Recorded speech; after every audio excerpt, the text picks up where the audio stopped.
உண்மையான காரணத்தை நம்ம தெரிஞ்சுக்கிட்டோம்னா, இந்த பைபிளை எழுதின ஆசிரியர்கள் எப்படி மனிதர்களை முட்டாளாக்கி ஏமாத்திருக்கிறாங்க அப்படிங்கிறது நமக்கு என்ன லெனின் ஐயா, பைபிள் எழுதின ஆசிரியர்கள் மனிதர்களை முட்டாளாக்கியிருக்காங்க அப்படின்னு சொல்லி நீங்க தான் மனிதர்களை முட்டாளாக்க முயற்சி பண்றீங்க.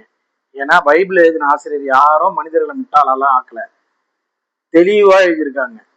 அதை தான் நம்ம இன்னைக்கு பார்க்க போறோம். வாங்க பார்க்கலாம் ஃப்ரெண்ட்ஸ். முதலாவது, இந்த பைபிளில் இருக்கிற இந்த புத்தகங்களை எல்லாம் எழுதுனது யார் அப்படிங்கிறத நம்ம புரிஞ்சுக்கணும். யார் எழுதுனது? மனிதர்கள். கடவுள் இதை எழுத வச்சார் அப்படின்னு சொல்லி கிறிஸ்தவங்க சொல்லுவாங்க. அது அவங்களுடைய நம்பிக்கை. ஆனால் சரித்திரபூர்வமாக கடவுள் எழுத வச்சார் அப்படின்னு சொல்லி எந்த ஆதாரமும் இல்லை. ஆனால் மனிதர்கள் எழுதினாங்க அப்படிங்கிறது சரித்திரபூர்வமான உண்மை. என்ன சொன்னீங்க லெனின் ஐயா? இந்த பைபிளை கடவுள் கொடுக்கல, மனிதர்கள் தான் எழுதினாங்க, மனிதர் மூலம் கடவுள் எழுதினாருன்னு கிறிஸ்தவர்கள் நம்புறாங்க. அது கிறிஸ்தவருடைய நம்பிக்கையா? ஏன் இப்படி பொய் சொல்லி தெரியுறீங்க? பிசாசு பொய்யனும் பொய்க்கு பிதாவுமா இருக்கிறான்னு நாங்க வேதத்துல வாசிக்கிறோம். ஆனா பிசாசின் குணமுடையவர்களும் அதே போல இருக்கீங்களே, எப்படி? கிறிஸ்தவர்கள் நம்புறோமா? இந்த வேத வசனம் எல்லாம் கடவுள் கொடுத்தாருன்னு நம்புறோமா? அப்படி இல்லைங்க. இந்த வேதம் சொல்லுது எப்படி? அந்த வசனத்தை எடுத்து வாசிக்கிறேன் பாருங்க. 2 தீமோத்தேயு 3ஆம் அதிகாரம் 16ஆம் வசனம். வேத வாக்கியங்கள் எல்லாம் தேவ ஆவியினால் அருளப்பட்டிருக்கிறது, தேவனுடைய மனுஷன் தேறினவனாகவும் எந்த நற்கிரியையும் செய்ய தகுதி உள்ளவனாகவும் இருக்கும்படியாக அவைகள் உபதேசத்துக்கும் கடிந்து கொள்ளுதலுக்கும் சீர்திருத்தலுக்கும் நீதியை படிப்பிடித்தலுக்கும் புரோஜனம் உள்ளவைகளா இருக்கிறது. சோ வேத வாக்கியங்கள் எல்லாம் தேவ ஆவியால் அருளப்பட்டிருக்கிறதுன்னு வேத வசனம் தெளிவா சொல்லுது. நாங்களா நம்பல, இந்த வசனம் எல்லாம் கடவுள் தான் கொடுத்துருப்பாரு போல அப்படின்னு நாங்க நம்பல. இது ஆல்ரெடி கடவுள் கொடுத்ததுன்னு இந்த பைபிளே சொல்லுது. அதுதான் இப்ப உங்களுக்கு நான் எடுத்து காட்டியிருக்கேன். இன்னொரு வசனமும் பார்க்கலாமா? 2 பேதுரு 1ஆம் அதிகாரம் 20ஆம் வசனம் 21ஆம் வசனம் நான் வாசிக்கிறேன். வேதத்தில் உள்ள எந்த தீர்க்க தரிசனமும் சுய தோற்றமான பொருளை உடையதா இராது என்று நீங்கள் முந்தி அறிய வேண்டியது. தீர்க்க தரிசனமானது ஒரு காலத்திலும் மனுஷருடைய சித்தத்தினாலே உண்டாகவில்லை, தேவனுடைய பரிசுத்த மனுஷர்கள் பரிசுத்த ஆவியினாலே ஏவப்பட்டு பேசினார்கள். சோ இதுல என்ன சொல்லப்படுதுன்னா, நீங்கள் முந்தி அறிய வேண்டியது என்ன அப்படின்னா, இந்த வேதத்தில் உள்ள எந்த ஒரு தீர்க்க தரிசனம் சுய தோற்றம் பொருளை உடையதா இல்லை. இந்த தீர்க்க தரிசனம் ஒரு காலத்துல மனுஷனுடைய சித்தத்தினால உண்டானது அல்ல, தேவனுடைய சித்தத்தினால் உண்டானது. தேவனுடைய பரிசுத்த மனுஷர்கள் பரிசுத்த ஆவியினால் ஏவப்பட்டு பேசினார்கள்னு சொல்லுது. ஓகேங்களா? இந்த பைபிள்ல இருக்க எந்த ஒரு வசனமும் மனுஷன் தானா எழுதினது இல்லை. எல்லாமே கடவுள் கொடுத்து அது எழுதினதுதான் இந்த வேதம். இத நாங்க ஜஸ்ட் லைக் தட் ஏதோ அப்படி நம்பலங்க. இந்த வசனம் ஆல்ரெடி எழுதப்பட்டது, 2000 வருடங்களுக்கு முன்னாடியே எழுதப்பட்டு இன்னைக்கும் அது அப்படியே ரெக்கார்டா இருக்கு. இவர் சொல்றாருல, இதுக்கு ஒரு ஆதாரமும் இல்லை, இது நம்புறாங்க கிறிஸ்டியன். இப்ப இவர் சொல்றது புரியுதா? இவர் சொல்றது ஃபுல்லாவே பொய். அதனாலதான் இப்படி எல்லாம் சொல்லி உங்களை ஏமாத்துறேன். ஏன்னா நீங்க எப்படி வேதத்தை ஆராய்ஞ்சு படிக்க போறது இல்லை, நீங்க அவர் சொல்றதை கேட்டு நீங்க நம்பிட்டு போவீங்க. அதனால சோ வேதம் எப்பொழுதுமே பொய் அல்ல. இந்த பரிசுத்த வேதம் தேவனால் அருளப்பட்டது. இந்த வேதம் தான் தெய்வம், தெய்வம் தான் வேதம் நாங்க சொல்லிட்டு இருக்கேன். ஏன்னா ஆதியிலே வார்த்தை இருந்தது, அந்த வார்த்தை தேவனிடத்தில் இருந்தது, அந்த வார்த்தை தேவனாய் இருந்தது, அந்த வார்த்தை மாம்சமாகி இயேசு கிறிஸ்துவா இந்த உலகத்துல வந்தாரு அப்படின்றது யோவான் 1:14ஆம் வசனத்துல இது சொல்லப்பட்டிருக்கிறது. அப்படி ஆதியிலே இருந்த வார்த்தை எந்த வார்த்தைனா, ஆம் என்கிற சப்தநாதமாகிய ஓங்கார ஒளி மூலப்பிரணவமாகிய ஓம் ஆம் என்கிற வார்த்தை. இதெல்லாம் நான் தெளிவா சொல்லி கொடுத்துட்டு இருக்கேன். ஆனா நீங்க வேதத்தில் உள்ளதெல்லாம் போய் மனுஷன் அதை எழுதினது, கடவுள் அதை எழுதலன்னு சொல்றீங்க. இன்னொரு வசனமும் நான் வாசித்து காட்டுறேன். 2 சாமுவேல் 23ஆம் அதிகாரம் 2ஆம் வசனம். கர்த்தருடைய ஆவியானவர் என்னை கொண்டு பேசினார், அவருடைய வசனம் என்னுடைய நாவில் இருந்தது. இந்த இடத்துல தாவீது சொல்றான், கர்த்தருடைய ஆவியானவர் என்னை கொண்டு பேசினார், அவருடைய வசனம் என் ஆவியில் இருந்தது. அப்போ கடவுள் தான் அவனை ஆட்கொண்டு பேசுகிறார். இந்த வேத வசனங்கள் எல்லாம் எழுத வைக்கிறார். ஒருவர் மூலம் மாத்திரம் இல்ல, தாவீது மூலம் மாத்திரம் இந்த வேதம் எழுதப்படல. எல்லா தீர்க்கதரிசிகளும் எல்லா கடவுளுடைய பிள்ளைகள் மூலமா இந்த வேதத்தை கொடுத்திருக்கிறார். அவர்கள் பேசி இருந்தாலும் அது அவர்கள் சுயமாய் பேசினதில்லை. தேவன் அவர்களை ஆட்கொண்டு அவர்கள் வாய் வழியாய் பேசினதை எழுதவும் செய்திருக்கிறார். இதை செய்யணும்னா இது ஒரு மனிதனால முடியாதுங்க, இது தேவனால மாத்திரம்தான் முடியும். ஏன்னா இந்த பைபிள் ஒரு ஆளால எழுதப்பட்டது இல்லை. இது 40க்கும் மேற்பட்டோர், ராஜா, மீனவன், டாக்டர், இன்னும் மந்திரி, இன்னும் நிறைய பேர் சொல்லலாம், மேய்ப்பன், மீனவன், அது மாதிரி ஏகப்பட்ட பேர் இதை எழுதியிருக்காங்க. அப்போ இவ்வளவு பேர் படிப்பறிவு இல்லாதவர்கள் கூட இந்த வேதத்தை எழுத முடியாய் அவர்கள் கடவுள் அந்த தாளத்தை கொடுத்திருக்காருன்னா இது சாதாரண விஷயம் கிடையாது. ஒரு மனிதன் எழுதின புக்கு கிடையாதுங்க. It's a collective of book is called Bible. So இந்த பைபிள் தான் உண்மை. ஏன்னா இந்த பைபிள் தேவனுடைய வார்த்தை. மற்ற மதத்தில் உள்ள நீங்க எந்த ஒரு புக்கையும் கம்பேர் பண்ணி பாருங்க. ஏன்னா தெர் இஸ் அ ரூல். என்ன அப்படின்னு கேட்டீங்கன்னா, எந்த ஒரு காரியத்தையும் 2 அல்லது 3 சாட்சிகள் தான் நிலைவரப்படும். அப்படின்னா என்ன அர்த்தம்னா, எந்த ஒரு காரியத்திலையும் 2 இல்ல 3 சாட்சி இருக்கணும். அப்படி இல்லைன்னா அது உண்மை இல்லை. இதுதான் இன்னைக்கு இருக்கிற கவர்மெண்ட் ரூல் கூட. ஏதாவது ஒருத்தவங்க குற்றம் புரிஞ்சுட்டானா அவனுக்கு 2 சாட்சி இல்ல 3 சாட்சி இருந்தா மட்டும் தான் செல்லுபடி ஆகும், ஒரு சாட்சி செல்லுபடி ஆகாது. அப்போ இதை கம்பேர் பண்ணி நீங்க வச்சிருக்க வேதம் எத்தனை பேர் எழுதுனது, எத்தனை பேர் அதை சாட்சி சொல்றாங்கன்னு பாருங்க. அது குரானா இருக்கட்டும், பகவத்கீதையா இருக்கட்டும், ராமாயணமா இருக்கட்டும், அது எழுதினவங்க யாருன்றத பாருங்க. எத்தனை பேர் அதை எழுதியிருக்காங்கன்றத பாருங்க. ஒரே காலத்துக்குரியவர்களா எப்படி எழுதியிருக்காங்கன்றத பாருங்க. நான் பைபிள் பொறுத்த வரையும் 40க்கும் மேற்பட்டோர் 4000 வருஷமா எழுதப்பட்டு இப்ப கையில இருக்குங்க. இது 2000 வருஷம் முன்னாடியே முற்று பெற்று இது அப்படியே பாதுகாக்கப்பட்டு இன்னைக்கு பழைய டிரான்ஸ்லேஷன்ல போனாலும் இந்த பைபிள் அப்படியே இருக்குதுங்க. இதை விட ஒரு எவிடன்ஸ் வேணுமா? ஸோ இந்த பைபிள் தான் உண்மை. இவர் லெனின் சொல்ற எல்லாமே பொய்.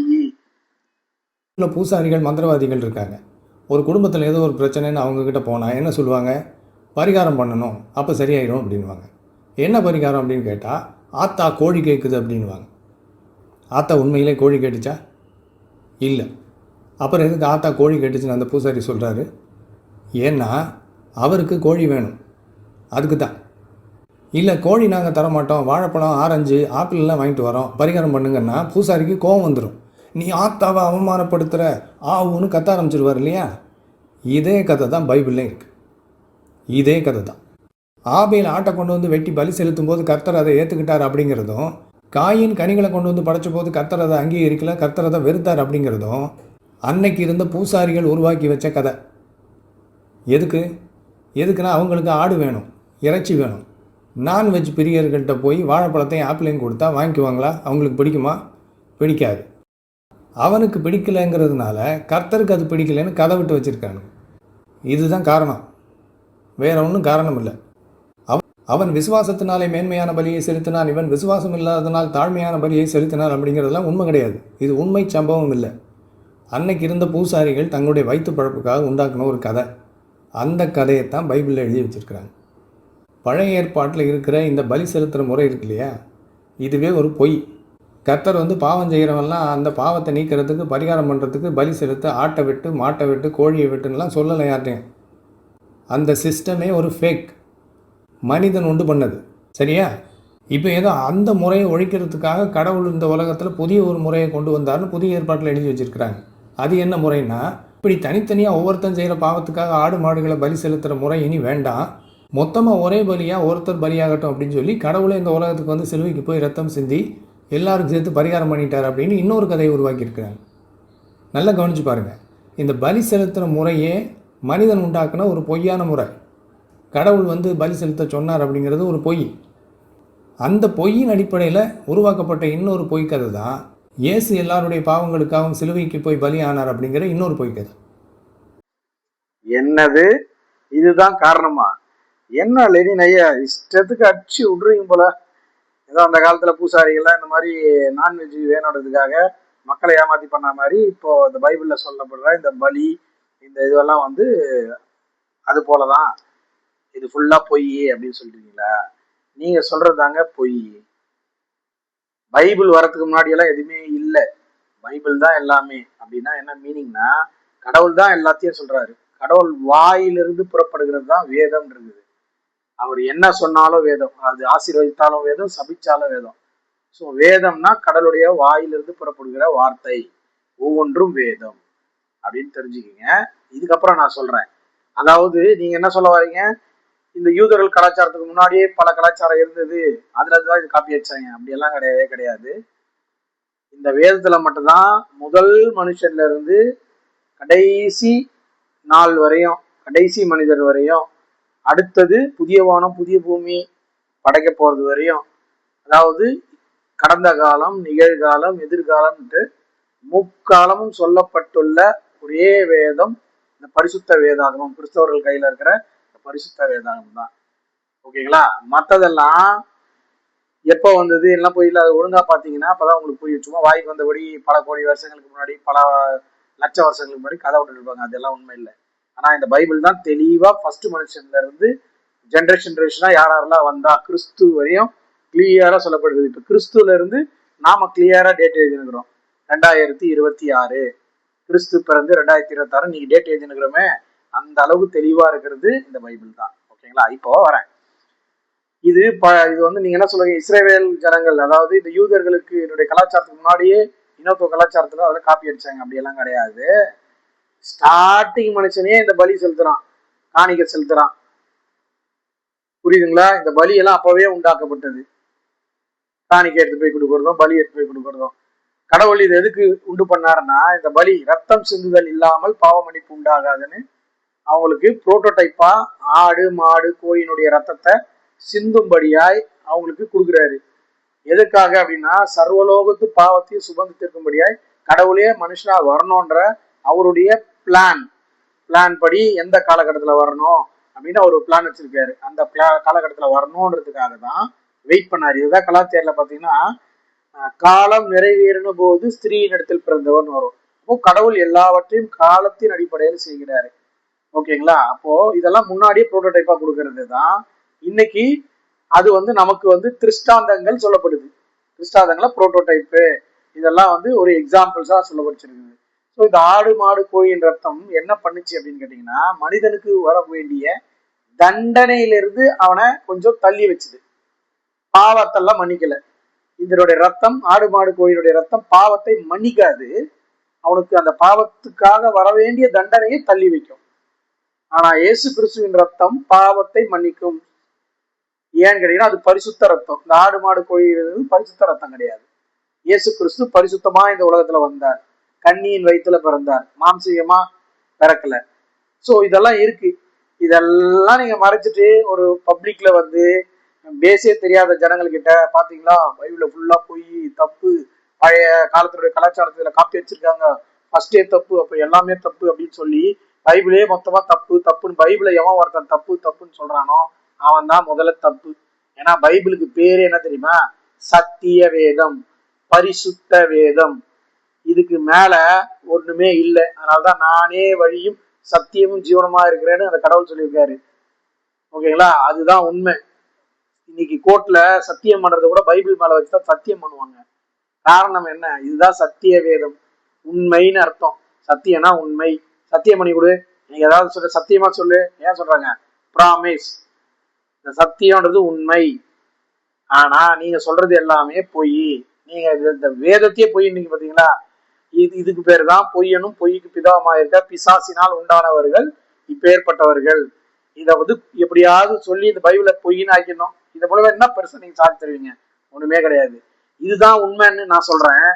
கொஞ்சம் உங்களுடைய அந்த ஆறாவது அறிவை பயன்படுத்தி கம்பேர் பண்ணி பாருங்க.